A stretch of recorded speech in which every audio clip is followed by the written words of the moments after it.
clickbait is not just an issue for the movie sphere at all. I'm not pretending that it is, but it's, I think, particularly bad in the movie sphere.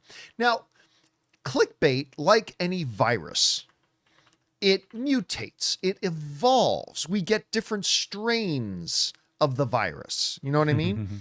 Clickbait started off as we don't see it as much anymore, thank God, but it was one of those things like, dog walks into a house and you won't believe what happened next. Yeah. Click these next 3 pages to find out, and you never find out. Woman is confronted by producer and you won't believe what she said. Like, that was kind of the genesis of clickbait. Now, then clickbait kind of evolved, and then it became just straight up misleading stuff, right? Like things in headlines that had nothing to do with anything. And so there was that.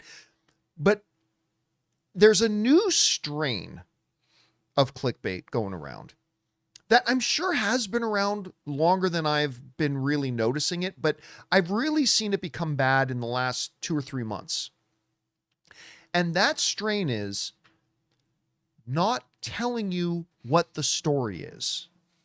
Let me give you an example of one that I saw today. Now, this is from CBR, and I'm just to be clear, I'm not trying to pick on any particular site.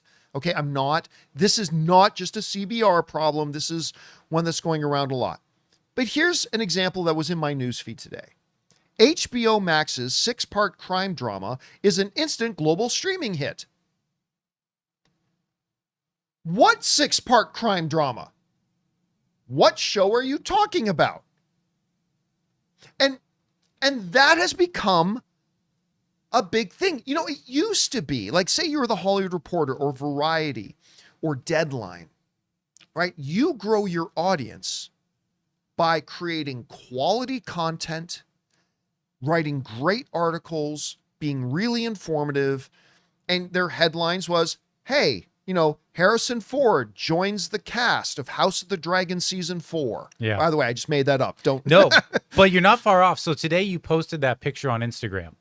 And I'm not kidding. The post below yours was Deadline, and it was this perfectly good headline that told you everything about House of the Dragon that the article was about. I'm like, come on, the timing. Yep. So what places like Deadline and Hollywood Reporter and Variety go is they believe, hey, the topic of this news story we believe is interesting, and we're going to put it in the title so you know exactly what the story is about, and we believe you're going to come and read our reporting on this story, and that's how you're going to become big. But what a lot of these outlets now in the movie sphere that aren't the top shelf outlets like Variety, Hollywood Reporter, and Deadline is they feel the need to try to trick people into clicking. Now, they're not lying. It's not a lie, but it does become a lie. I'll tell you how in a second.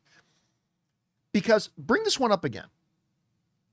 What they will often do is have like a title like this, or here's an example.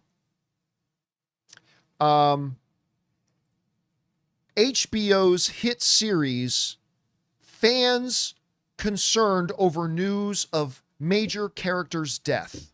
Oh, God. And then what they do, not only, that's bad enough as it is, but then what they do is the picture in the news feed is a picture of like the star character. It's a main making character. you think that, oh, that's the character they're killing off. Yeah. And then you go read the story. You read through 5 paragraphs of nothing. And then they finally get to the paragraph, to the news in paragraph 6.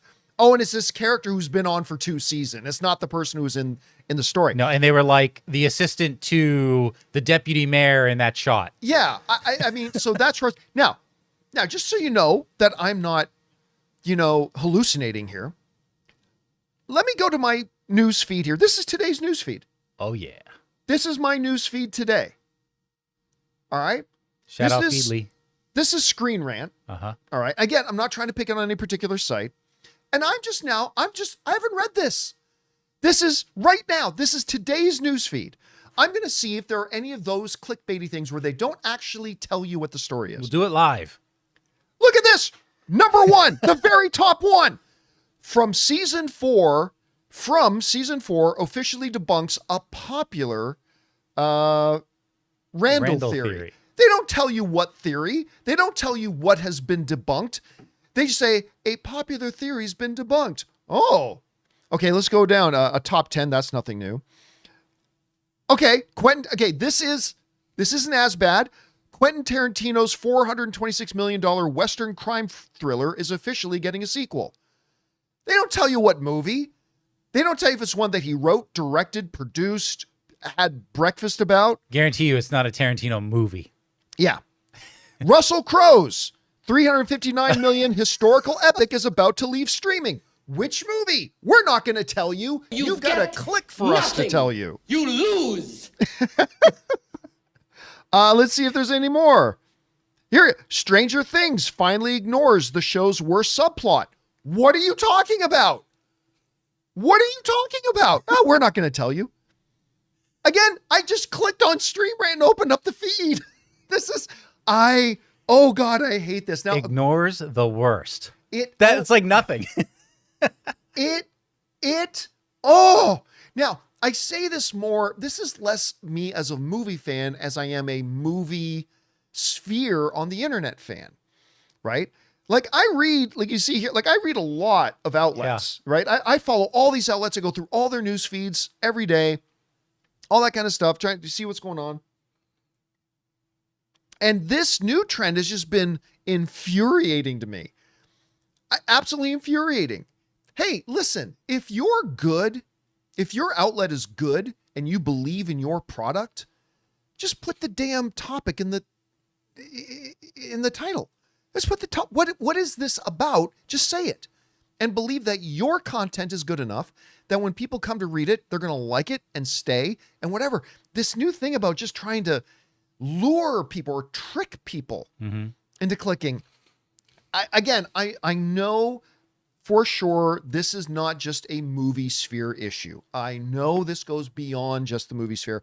I'm sure stuff like this probably happens in the video game news feeds or the music fandom news feeds or sports news feeds. I don't see it nearly as badly in sport. Actually, I don't see it at all in the sports news feeds as far as I can tell. But this is becoming a really bad thing in the movie sphere, and I hope it dies. I really hope it goes away and dies. We want to take a second to thank a sponsor of today's video, Pocket Hose. Guys, I'm excited to tell you about the world's #1 expanding garden hose and their brand new product, the Pocket Hose Ballistic. As you guys can imagine, I'm not exactly gentle with my gear. I drag hoses across concrete over the pool, yank them around corners. I even coil and uncoil them all the time to put them in my camper van when I go out on my movie meetups. And generally speaking, a lot of them don't last. But the Pocket Hose Ballistic has been a totally different story for me. It's incredibly durable, super lightweight, and just makes the whole job easier. One of my favorite things is how simple it is to use. You turn the water on, it expands. Turn it off, it shrinks right back down to pocket size. And it's reinforced with a liquid crystal polymer, the same kind of material used in bulletproof vests. Plus, it comes with the pocket pivot, which gives you 360-degree rotation at the spigot so it moves with you instead of fighting against you. And now, for a limited time, when you purchase a new Pocket Hose Ballistic, you'll get a free 360-degree rotating pocket pivot and a free thumb drive nozzle. Just text Campea to 64,000. That's CAMPEA to 64,000 for your 2 free gifts with purchase. Text Campea to 64,000. Message and data rates may apply.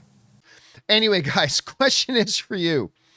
What do you think about this? Have you noticed this trend before?